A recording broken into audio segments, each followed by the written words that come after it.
오늘은 성탄주일입니다. 화요일이 예수께서 이 땅에 오신 날을 기념하는 성탄절이라면 오늘은 성탄주일입니다. 이 성탄의 기쁨이 온 누리에 가득하기를 예수님의 이름으로 축원합니다. 인류 역사상 하나님이 인간의 육신을 입고 이 땅에 오신 일보다 더 중요한 사건은 없습니다. 그리고 그 사건의 영향력은 인류의 운명을 영원히 결정짓는 아주 중요한 사건입니다. 하나님의 아들 되신 예수님이 역사의 한 지점에서 우리 인간들 속에 작은 아기로서 태어나셨습니다. 하나님의 아들이 이 땅에 오시는 과정을 보면 우리와 같은 평범한 사람들의 사랑 고민, 희생의 아름다운 인생 여정을 통해서 이루어졌다는 점에서 놀라움을 금할 수 없습니다. 오늘 마태복음서 1장은 온통 예수 그리스도의 탄생에 그 초점이 맞춰져 있습니다. 첫 시작이 아브라함과 다윗의 자손 예수 그리스도의 계보라 그렇게 말씀하고 있습니다. 그리고 예수 탄생 전까지의 족보가 나오죠. 17절까지 나옵니다. 그리고 이어서 18절에 이렇게 강조되어 나옵니다. 예수 그리스도의 나심은 이러하니라. 그렇게 선포한 후에, 선언된 후에 마리아라는 한 여인과 요셉이라는 착한 한 남성과의 깊은 사랑의 이야기가 나옵니다. 오늘 18절 말씀을 같이 한번 읽겠습니다. 예수 그리스도의 나심은 이러하니라. 그의 어머니 마리아가 요셉과 약혼하고 동거하기 전에 성령으로 잉태된 것이 나타났더니. 아멘. 하나님께서 당신의 하나님의 아들을 돌볼 육신의 부모를 선택하실 때 얼마나 신중을 기했겠어요. 그런데 그 일을 위해 택함받은 사람은 놀랍게도 어느 큰 나라의 왕이 아니었습니다. 아주 유명한 지식인 학자도 아니었습니다. 큰 돈이 있는 재벌도 아니었습니다. 대자국의 장군도 아니었습니다. 단순하고도 성실하고도 신중하고도 이해심이 많고 사랑이 많은 요셉이라는 목수였습니다. 그리고 그의 배우자로 정해진 아주 순결하고 신앙이 좋은 마리아라는 여인이었습니다. 마리아는 미스 이스라엘도 아니고 왕궁의 공주나 귀족의 딸도 아니었습니다. 너무나도 평범한 이름, 많은 여성들이 이러한 이름을 가지고 있었는데 마리아였고, 그 다음에 시골 처녀였죠. 어찌 보면 전혀 사람들의 눈에 띄지 않는 배경이 없는 사람들이었습니다. 그런데 이들이 하나님의 눈에 가장 적합하고 존귀한 사람들이었다는 거죠. 성도 여러분, 사람이 보는 것과 하나님이 보시는 것은 예나 지금이나 마찬가지로 큰 차이가 있습니다. 하나님은 어떤 분이십니까? 우리 인간의 마음 중심을 보시는 분이 되십니다. 그러나 우리 인간은 사람의 용모를 봅니다. 하나님 앞에서 정말 크게 쓰임받았던 대선지자 사무엘도 이새의 집에 가서 하나님의 기름을 부으라, 이새의 아들 가운데 한 사람을 선택해서 기름을 부으라 했을 때 사람의 용모와 키를 보았습니다.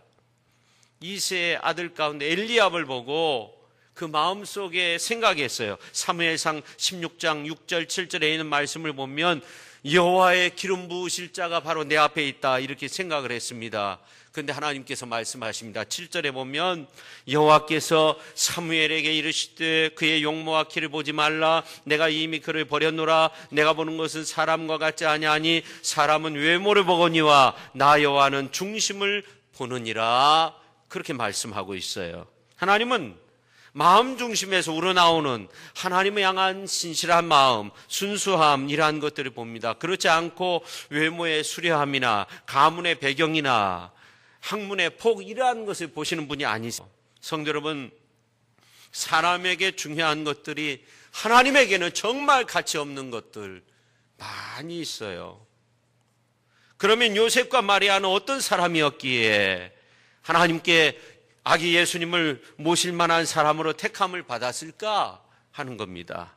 우리가 오늘 이 말씀을 깊이 묵상하면서 함께 은혜 받기를 소원합니다. 저는 우리가 교회에서나 가정에서나 직장에서나 일할 사람, 동거할 사람, 같이 살 사람을 선택하게 될 때 많은 고민을 하게 되지 않습니까? 오늘 본문 말씀에 나오는 요셉의 모습을 살펴보면 큰 도움이 될 것으로 그렇게 생각됩니다. 첫째, 요셉은 의로운 사람이었습니다. 어떤 사람이었다고요? 의로운 사람이었다 하는 겁니다. 오늘 19절 말씀을 보면 그의 남편 요셉은 의로운 사람이라 그렇게 말씀하고 있어요. 요셉은 자기와 결혼을 약속한 마리아는 세상에서 누구보다도 순결하고 아름다운 마음을 가지고 있다고 생각을 했어요. 그런데 어느 날 마리아의 고백을 통해서인지 아니면 주변에 가까운 사람들에 의해서 알게 되었는지는 모르지만 마리아가 임신을 하고 있다는 것을 알게 되었어요. 그것도 자신과 관련이 없는 그런 가운데서 임신한 거예요. 언제나 하나님 앞에서 의롭고 올바르게 살려고 애를 썼던 요셉은 마리아의 임신의 소식이 도저히 감당할 수 없는 충격으로 와 닿았어요. 이렇게 요셉은 아무리 마리아를 사랑하고 이해하려고 해도 이해할 수가 없는 거예요. 특히 평소에 나름대로 하나님의 율법을 잘 지키며 의롭게 살려고 했던 이 요셉은 더욱더 그런 생각이 드는 거예요. 결국 의와 사랑 사이에서 요셉은 심각한 고민에 빠지게 됩니다. 오늘 이제 본문 말씀 19절에 보면 의를 세우려는 요셉의 노력의 흔적이 보입니다. 그래서 오늘 19절 말씀을 보면 그를 드러내지 아니하고 가만히 끊고자 하여 그렇게 말씀하고 있어요. 난리치지 않았다는 거예요. 결혼을 앞둔 정운한 처녀 마리아가 자신과 상관없는 아기를 임신한 것에 대해서 분노하지 않았어요. 어떻게 하면 하나님의 의를 이룰까? 그래서 어떻게 해요? 드러내지 아니하고 가만히 끊고자 했다. 그렇게 말씀하고 있어요. 인생을 살다 보면 어떤 극한 상황에 부딪히면 누군가 나를 저주하고 있고 또 하나님이 나를 향해서 어떤 분노를 쏟고 있는가 보다 이렇게 생각하는 경우도 있어요. 아주 극한 상황에 부딪히게 되면 그런 생각을 가질 수 있어요. 그래서 하나님 제발 분노하지 마세요. 그렇게 기도까지 하는 경우도 있어요. 미국 이민 1.5세인 케네스 배 선교사는 북한의 경제 특구인 나선시에서 네이션스 투어라는 여행사를 운영했습니다. 그는 북한 여행객들에게 북한의 아름다운 자연, 아주 독특한 사회 문화, 북한의 그 안타까운 상황을 많은 사람들에게 알리고 북한을 향한 기도를 모으려고 그런 일을 한 거예요. 근데 실수로 컴퓨터 외장 하드를 소지한 채 북한에 들어갔다가 여행 사업가가 아니라 선교사라는 사실이 들통나게 돼요. 북한 관리가 여리고 작전이 무엇인가를 알아내려고 그 말이 나오는 성서의 내용을 읽다가 떨면서 그래 맞아 너의 계획은 이 나선시와 인민공화국을 무너뜨리고 정복하는 것이야 그렇게 외쳤다고 합니다. 15년형을 받았어요. 근데 2년 만에 간신히 석방된 이후에 북한에서 추방되고 책을 썼어요. 잊지 않았다라는 그런 책을 썼습니다. 근데 이제 북한에서 강요된 자백서에 이런 내용을 써놓았다고 그 책에서 말하고 있는데 케네스 주노 배는 기도와 예배로 공화국 정부를 정복시키려고 시도함으로써 조선민주주의 인민공화국의 법을 어겼다. 선교사역이란 미명 아래 대조선 적대시 선전에 동조하고 미국과 남조선의 고립 압살 정책의 일환으로 이 나라를 정복하기 위한 미국의 교활한 제국주의적 시도한 도구로 활동했다. 그리고 17개국 이상의 300명이 넘는 기독교 중보자들을 관광객으로 위장하여 북으로 데려왔고, 하나님을 위해 이 땅을 차지하려는 목적으로 여리고 프로젝트를 계획하고 전 세계 그리스도인을 동원했다. 그렇게 하면 여리고 성벽이 무너진 것처럼 나선시를 둘러싼 벽이 무너질 거라고 생각했다. 그렇게 이제 자백서에, 북한의 강요에서 자백서에 자기의 어떤 그 범죄 사실을 인정했다는 거죠. 우리 교회도 이 지역 선교를 위해서 7년이 넘게 여리고 프로젝트를 실시한 적이 있어요. 불신의 영혼이 무너져 내리게 해달라고 기도의 제목을 담고 그렇게 기도했어요. 그래서 많이 주 앞으로 돌아오게 된 줄로 믿습니다. 아무튼 이제 그 후에 북한에 대한 유엔의 제재가 더욱더 심화되자 옥류되어 있는 이 배 선교사에게 북한 사람들이, 북한 관리들이 분노를 쏟아붓는 거예요. 그래서 하나님 앞에 기도했어요. 케네스 배 선교사, 그 고통 속에서 하나님 저들의 분노를 해소해 주옵소서, 그렇게 기도할 수밖에 없었다는 겁니다.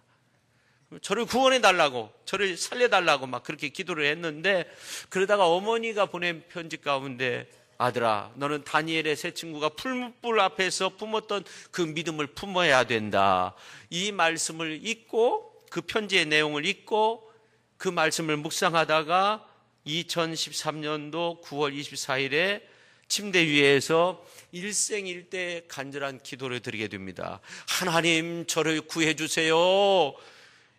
그렇게 기도를 멈추고, 주님 저는 선교사입니다. 그러면서 이곳은 저의 선교지입니다. 저를 사용하여 주옵소서, 그렇게 기도했는데 그 순간 마음의 평화가 임했다는 거예요. 그래서 내가 억울하게 이 북한 땅에 끌려온 것이 아니라 하나님의 뜻에 의해서 내가 부름을 받았다, 그렇게 느꼈다는 거예요. 그 후 여전히 그는 갇혀 있었지만 영혼의 자유를 느끼게 됐어요. 그래서 만나는 사람마다 찬송가 내 영혼이 은총 입어, 이 마지막 절 가사, 초막이나 궁궐이나 내 주 예수 모신 곳이 그 어디나, 하늘나라, 이 가사를 개사해가지고 병원에도 있었고 감옥에도 있었는데, 병원이나 감옥이나 내 주 예수 모신 곳이 그 어디나, 하늘나라, 이 찬양을 불렀다는 거예요. 이 노래를 불렀다는 거예요. 진심으로 좋으신 하나님을 찬양했다는 거예요. 그러니까 그를 감시하던 간수가 물었어요. 이런 절망적인 상황에서 그토록 즐겁게 노래를 부르는 이유가 뭡니까? 당신은 죄수인데 우리보다 더 행복해 보입니다. 그래서 복음을 증거하는 기회를 얻었다는 겁니다. 자신의 억울한 상황을 완전히 아무것도 할 수 없는 그러한 상황을 하나님이 허락하신 상황으로 수용하니까 그때 변화가 생겨나게 된 거예요.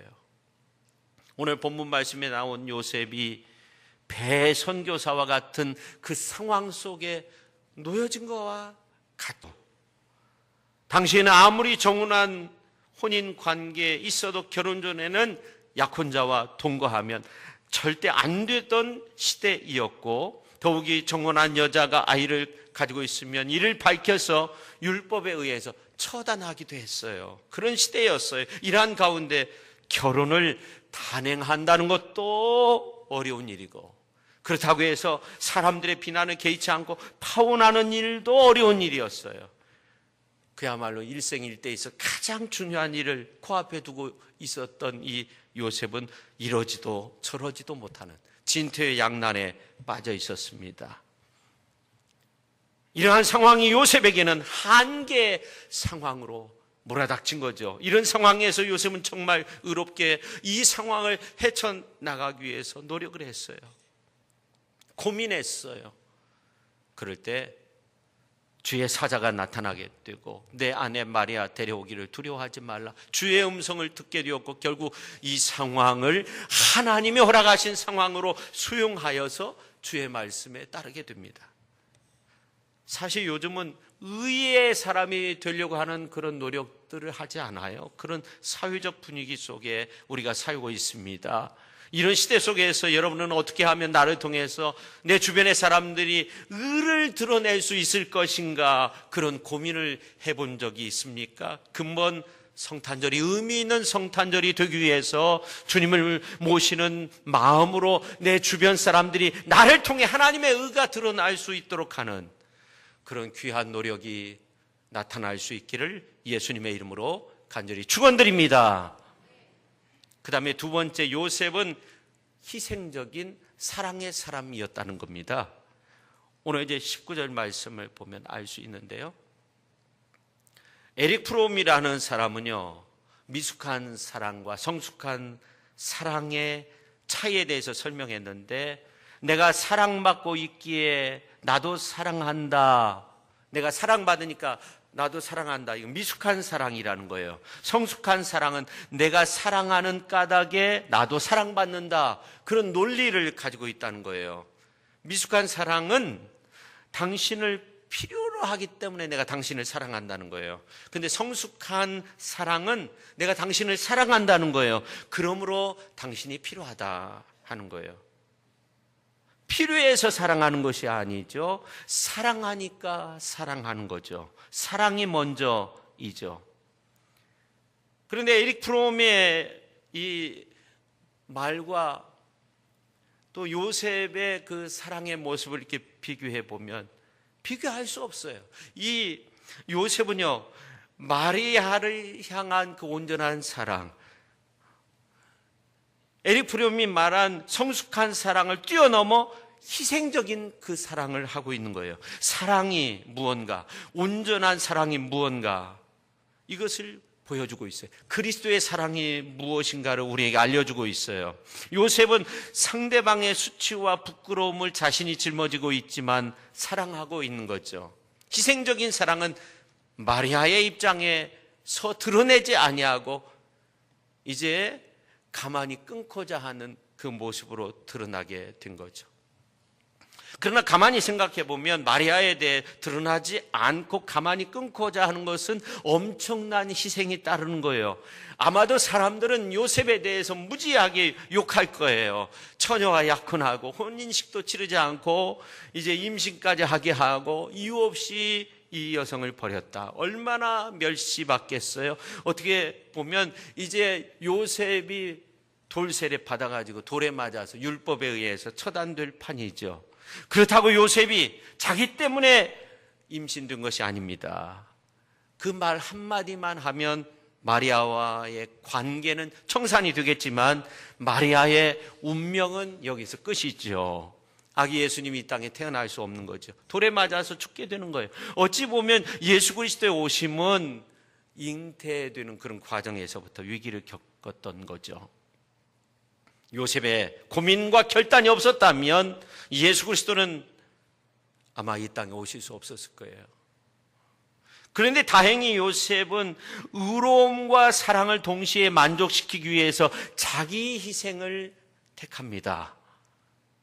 비록 하나님 앞에 서 있는 사람으로서 이제 마리아와 도저히 결혼할 수는 없지만 사랑하는 그녀를 죽게 할 수는 없었어요. 여러분, 가장 서러운 것이 있다고 한다면 사랑에 대한 배신 아닙니까? 믿었던 남편이, 믿었던 아내가, 믿었던 자녀가, 믿었던 친구가 나를 배신했다, 그런 느낌을 받을 때 서글퍼지죠. 사랑이 깊었던 만큼 그에 대한 증오, 복수도 처절하죠. 그런데 우리는 이제 이러한 것, 어떤 사랑에 대한 배신, 증오, 이러한 것에 대해서 이걸 내가 지금 집착하는 것, 내가 자기 집착을 하는 거다, 이런 마음으로 용서하고 그런 마음으로 이해해야 돼요. 내가 지금 집착할 필요가 없다, 이렇게 생각을 해야 되는 거예요. 이게 진정한 사랑은 상대방의 허물을 덮어주고 자기가 희생하는 사랑이죠. 요셉은 결국 자기 희생을 선택한 겁니다. 오늘 현대인들은 많은 사람이 자기의 의를 내세우며 잔인함을 정당화시키고 있어요. 그래서 평화를 위해서 전쟁을 일으키기도 하고요, 자국의 이익을 위해서 어떻게 해요? 약속을 짓밟기도 하고, 강대국들이요, 자국의 이익을 위해서 얼마나 많은 약속 국가들을 짓밟는 일들을 서스름없이 하고 있습니까? 반대로 사랑만을 강조하다가 법과 질서가 무너져서 타락하는 사회도 많이 있어요. 그러나 요셉은 의와 사랑으로 인해서 갖게 될 인간의 함정, 이 함정을 자기 희생적 사랑, 즉 하나님께서 예수님 안에서 보여준 이 공의의 사랑, 예수님이 공의와 사랑을 십자가에서 만족시켰던 것처럼 자기 희생적인 사랑, 요셉은 자기 희생적 사랑으로서 그 인간의 함정을 뛰어넘고 있는 거죠. 이겨내고 있는 거죠. 의 때문에, 사랑 때문에 갖게 될 인간의 함정을 요셉은 자기 희생으로 이겨내고 있는 겁니다. 그래서 요셉이 하나님 앞에 인정받았어요.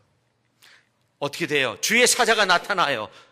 주의 사자가 나타나서 이런 말을 해요. 오늘 20절 말씀 같이 한번 읽겠습니다. 이 일을 생각할 때에 주의 사자가 현몽하여 이르되 다윗의 자손 요셉아 내 아내 마리아 데려오기 무서워하지 말라.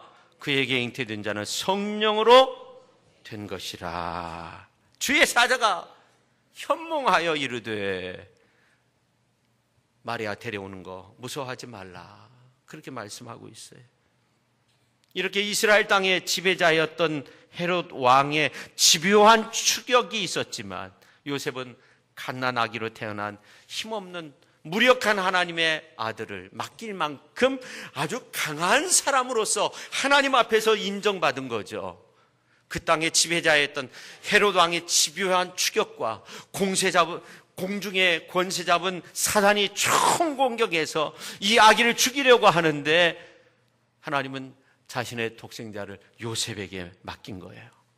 세상에서 제일 강한 것은 정치적인 권력이나 경제적인 재력이나 학문적인 어떤 지식이 아니라 하나님을 향한 믿음, 또 사람을 향한 사랑, 이 두 가지라는 것을 하나님은 요셉을 선택해서 독생자를 기르게 하는 그 모습을 통해서 온 인류에게 보여주고 있는 겁니다. 성탄절을 준비하며 희생적 사랑을 통해 하나님의 권능을 지닌 요셉과 같은 사람들로 아름답게 변화될 수 있는 우리 귀한 성도님들이 다 되실 수 있기를 예수님의 이름으로 축원합니다. 그 다음에 세 번째, 요셉은 깊이 생각하는 사람이었어요. 오늘 이제 20절 전반절에 보면 이 일을 생각할 때 깊이 생각하고 있었다는 말씀, 19절과 20절 말씀을 보면 알 수 있어요. 요셉은 신중한 사람이었어요. 혼자 깊이 사색에 잠겨 있었어요. 그래서 일단 파혼하기로 결정을 하지만 마리아에게 최선의 길을 선택하도록, 정말 그 길을 열도록 그렇게 아주 고민에 빠져 있죠. 오늘 현대를 살아가는 대부분의 사람들이 요셉과 같은 일을 경험하면 그냥 난장판을 쳐버리잖아요. 그리스 신화 속에 교훈적인 한 형제의 모습이 나오는데 프로메테우스와 에피메테우스입니다. 프로메테우스라는 것은 미리 생각한다, 그런 뜻을 가지고 있고, 그래서 이 인물은 미리 고민하고 생각하는 그런 모습을 지니고 있어요. 에피메테우스는 뒷걱정, 형과는 달리 그냥 즉흥적으로 모든 일을 해버리고 뒷걱정, 후회하면서 지내는 모습으로 나옵니다. 여러분은 어떤 사람입니까? 앞걱정의 사람입니까? 뒷걱정의 사람입니까? 어떤 일을 하기 전에 막 걱정만 하고 있는 그런 분이십니까? 아니면 아무렇게나 해놓고 큰일 저질러 놓고 뒷감당 못하고 후회하면서 지내는 사람입니까? 다시 말해서 당신의 삶은 프로메테우스적입니까? 아니면 에피메테우스적입니까? 믿는 자이지만 말이나 행동이 생각보다 앞서고 그냥 마음대로 하는 경우는요, 어떻게 돼요? 뒷감당이 안 되는 거죠. 요셉은 어떤 결정을 함에 있어서 아주 신중한 사람이었어요. 그래서 하나님 앞에 쓰임받을 수 있었어요. 고민하면서, 기도하면서. 그러니까 주의 천사가 꿈에 나타난 거예요. 오늘 이제 20절, 21절 말씀을 세번역 성경으로 보면 이렇게 말씀하고 있어요. 요셉이 이렇게 생각하고 있는데 우리 같이 읽겠습니다. 주의 천사가 꿈에 그에게 나타나서 말하였다. 다윗의 자손 요셉아, 두려워하지 말고 마리아를 내 아내로 맞아들이라. 그 태중에 있는 아기는 성령으로 말미암은 것이다. 마리아가 아들을 낳을 것이니 너는 그 이름을 예수라고 하여라. 그가 자기 백성을 그들의 죄에서 구원하실 것이다. 아멘. 자, 요셉은 자기의 완벽한 선택 앞에서도 자기의 한계를 인정했다는 것이 중요해요. 한 번 더 생각하는 깊이 있는 인격을 통해서 하나님은 하나님의 뜻을 이 땅에 실현시켜 나갈 수 있었습니다. 아주 유명한 CEO가 있는데 혼자 있기를 좋아해요. 동료들이 와서 너 왜 혼자 시간을 허비하느냐, 네가 지금 일하고 사람들 만나고 그러면 엄청나게 유익할 텐데 왜 그러냐. 그러니까 이 사업가가, 이 CEO가 정색을 하면서 나는 혼자 있는 시간이 나 자신을 바라볼 수 있는 중요한 시간이야, 그렇게 말했다는 거예요. 오늘 현대인들은 사색할 시간을 잃어버렸어요. 정신없이 이 사람 저 사람 만나다가 그냥 인생 끝마쳐지는 경우도 많이 있어요. 혼자 있을 때도 스마트폰을 통해서 정보와 오락들이 많이 들어오기도 해요. 특히 성탄절 연말이 되면은 어떻게 보면 우리가 한 해를 잘 마무리해야 되고 새해를 설계해야 되는데 이 사람 저 사람 만나요. 송년회, 막년회, 동창회, 무슨 모임 너무나 바빠요. 사색할 시간이 없어요. 우리가 경솔히 행하지 않고 깊은 생각 속에서 성탄절을 맞이할 수 있어야 됩니다. 그 다음에 네 번째, 요셉은요, 하나님의 영으로 인도함을 받은 사람이었다 하는 거예요. 하나님의 영으로 인도함을 받았다. 오늘 이제 20절 중반절에 보면 주의 사자가 현몽하여 이르되 그렇게 말씀하고 있어요. 사람이 아무리 어렵고 희생적인 사랑을 많이 하고 아주 깊이 생각하면서 결정했더라도 하나님의 영으로 인도함을 받지 않으면 결단코 하나님의 의를 이룰 수 없어요. 사도 바울도 고린도전서 2장 13절에서 사람의 지혜가 가르친 말로 아니하고 오직 성령께서 가르치신 것으로 하니 영적인 일은 영적인 것으로 분별할 수 있다고 그랬어요. 다시 말해서 우리 인간은 인간의 한계를 인정해야 됩니다. 우리가 하나님의 섭리를 어떻게 역행해요? 안 되죠. 그러기 위해서는 하나님의 영의 인도함을 받아야 아주 신령한 사람이 되어야 한다는 겁니다. 요셉은 참으로 영적인 사람이었어요. 꿈에 하나님의 사자를 만나게 되고 마리아를 데려오라는 하나님의 음성을 듣고 그는 결단했어요. 만약 요셉이 이렇게 신중하게 결정했지만 이제 하나님의 음성을 듣고 그가 다시금 이제 새로운 결정을 하지 않았다고 한다면 요셉은 어떻게 되었을까요? 예수님의 족보에 올라가지 않았을 거예요. 어떻게 되었는지 알 수 없죠.